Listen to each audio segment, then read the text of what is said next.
Hello, welcome back to my channel. Thank you so much for joining me today. Today I am here to talk about my 2020 goals and how they went and how I feel about the year as a whole. Obviously, if you are in the world, if you, every human, normally when I talk about something like, oh, if you're in the US, no, every single person in the world was impacted this year by such a 1 in 100 year event, and it has shaken us and it's changed the way that we live and the way that we interact and the way that we prioritize things in our lives. And even though this year looks nothing like I thought it would, I still feel like I made progress on my goals. I still feel like some of the things that I set out to do in 2020, I did them, and the actions may have looked different and the way that they turned out might not have been anything, I was gonna say exactly, but really like anything I imagined. It doesn't mean that I didn't make progress, and I can't be proud of that. So I'm excited today to walk through the 8 goals that I had set for 2020 and let you know how they went. So if you are new to my channel, welcome. My name is Laken and I am on a mission to help you achieve your goals. And one of the ways I do that is by sharing my goals with you and telling you all about the goals that I set, the action that I take on them, sometimes the inaction that I take on them, and how things are going for me, in hopes that it inspires you and encourages you and give you some practical tips on achieving your own goals. So at the end of 2019, I decided to set goals a little bit differently than I had in years past. So instead of setting these are the goals that I have for 2020, I picked 8 themes. I picked 8 overarching categories of areas of life that I really wanted to focus in on or work on in the new year. And then each quarter I set out and picked a very specific goal or a specific focus area for that given quarter. And I will tell you right now, sometimes it worked and sometimes it didn't. In some ways, I feel like having these overarching themes and then focusing in each quarter really made a difference, and it really allowed me to feel accomplished in the short term throughout the year, which was something I definitely needed in 2020. At the same time though, I think being a little too vague on some of my 2020 goals allowed me to wimp out, for lack of a better word. I wimped out on some of my goals, and it's kind of frustrating when I think about how the system really worked for some of my goals and it didn't for some of my other goals. You'll see when I talk about my plans for next year how I'm changing that up a little bit to really hold me accountable in the new year, but we're not there yet. Let's talk about 2020. So 8 overarching themes. The first one was wedding/marriage. I really wanted to not only plan our wedding, but to focus on our relationship and create a really solid foundation for marriage. And well, 2020 just went ahead and did that for me. So February 17th, I got home from Texas, wedding dress shopping, buying a wedding dress.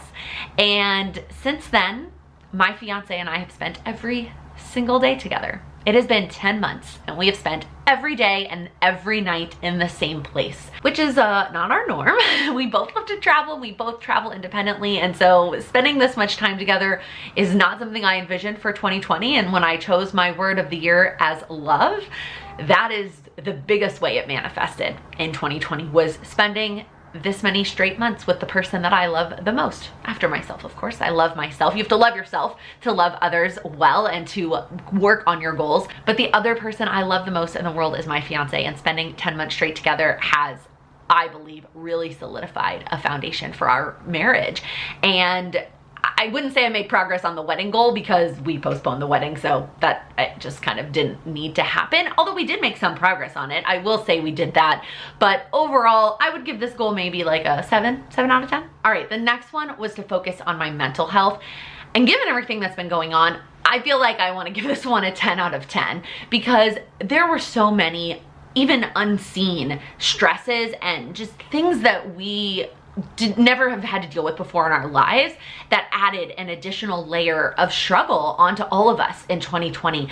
And the fact that I still feel really good mentally, I think is an amazing, amazing accomplishment. And I'm very, very proud of that. And I've had to work on it. I've worked on it this year. I've taken a lot more time to rest than I normally do.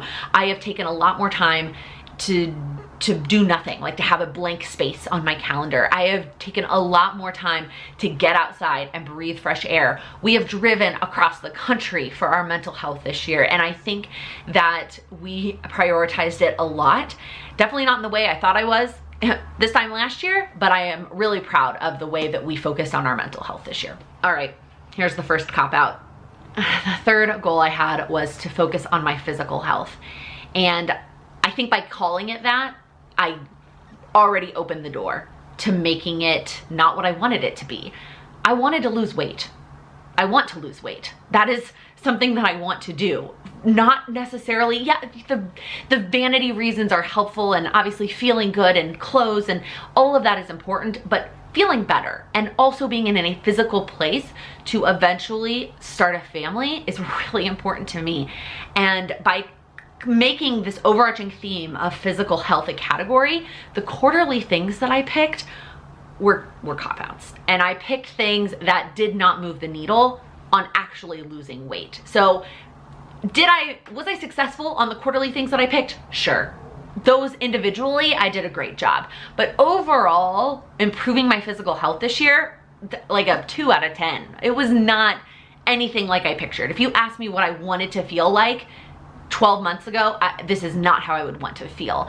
And I know, again, this year was crazy and I was not expecting to be at home so much, and I was not expecting to, there's a lot of things that I wasn't expecting about this year, but I didn't make it a priority, and I am really, that is the one of all of these that I am incredibly disappointed in. The next one was to work on friendships, and man, oh man, did 2020 test this goal. But I will say that I still feel like I did a pretty good job here, even though I could not see as many friends as I wanted to in person and give physical in-person hugs and celebrate milestones and weddings and showers and all the things that were planned for 2020.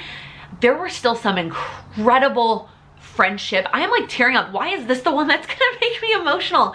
There are some amazing things that came out of 2020 for me in terms of friendships. There are some people that I got really close to this year just from everything going on and being able to talk to them about it.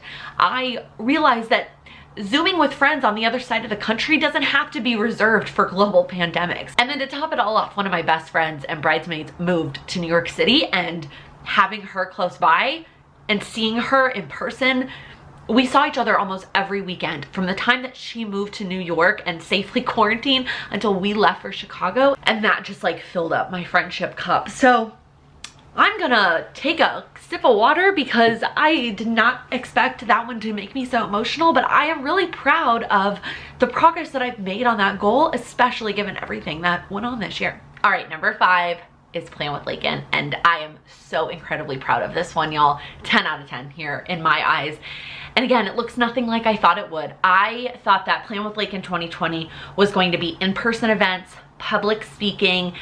There were other things I had on my list, but those were the big ones that I thought that was going to be what my 2020 was.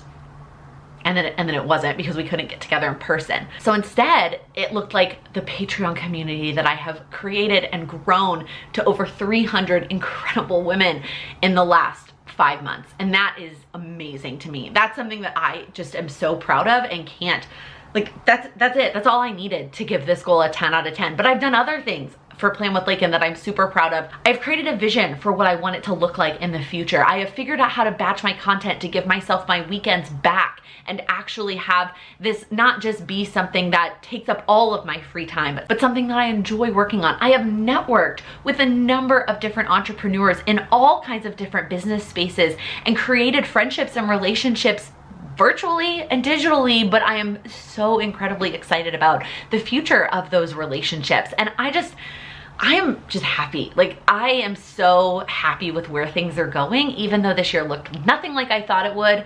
I definitely figured out a way to pivot when it came to still accomplishing things that I set out to in that category. All right, this is the next goal that gets to hang out with physical health and like the failure. I don't like using the word failure, but in the under 5 out of 10 category, and that was crafting and memory keeping. And I started out strong here and then kind of just I didn't feel like doing it when we were in the very beginning of everything going on and staying at home. And then we started leaving and it just didn't seem like a priority. It didn't seem like something I needed to pack up and take with me. So it didn't happen. Really, it didn't happen. I documented January and February, and then I'm doing December daily. And that's basically it. And so I set out with all of these plans to finish 2019, document 2020, and get set up on the right course, and it just didn't really happen. And this one I'm not as disappointed about in myself as I am with physical health. Sometimes you just don't accomplish all the goals, and that's okay. The next goal was routines. And if you watched my last goals video where I talked about my Q4 goals, I talked about this a little bit there as well.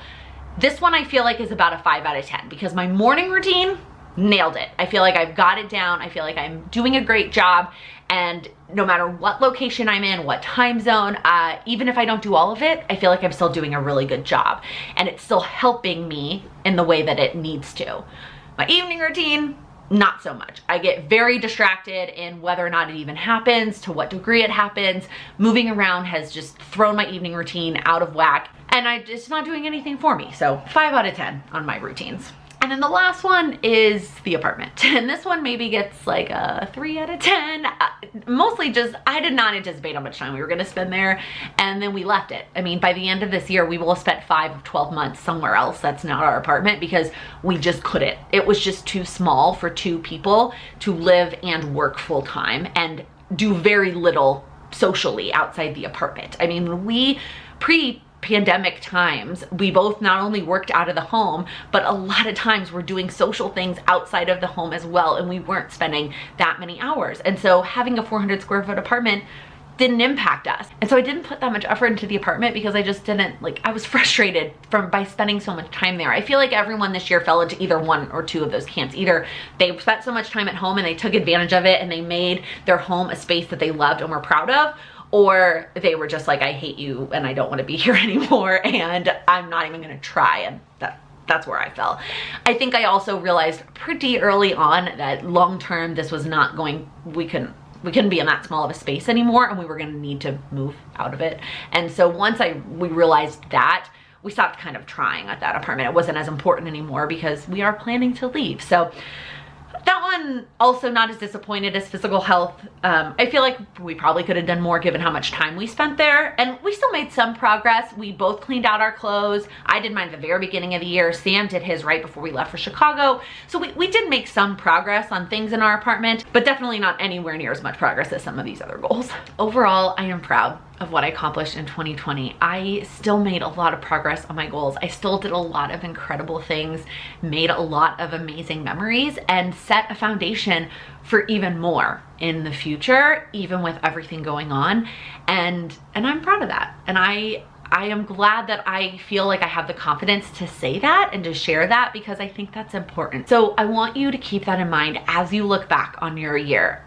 Think about what you did accomplish. It's really easy to focus in on the things that you didn't. I could sit here and blabber on and on about how disappointed I am in the fact that not only did I not lose weight, I gained weight in 2020, and it's just frustrating. But all of the things I did do and did accomplish and am proud of, that's what I want to focus on, and I want you to try and do the same. So I want you to let us know down in the comments, what's the big thing that you did this year?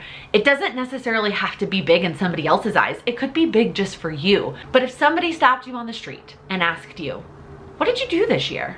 What is the one thing that you would tell them? What's the one goal that you do feel like you get that big gold star for? I know that there are goals on your list this year that had to get crossed off, that had to get changed and moved and forgotten, but what's the one that didn't? What is the one that you are excited to share that you made progress on this year? Let us know down in the comments. Thank you so much for watching. Thank you for being on this journey with me this year as I shared all of my goals and all of my ups and downs.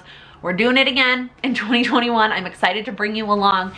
Please make sure you hit that subscribe button so you can see all of those videos as we talk about goals in the new year. Thank you so much for watching.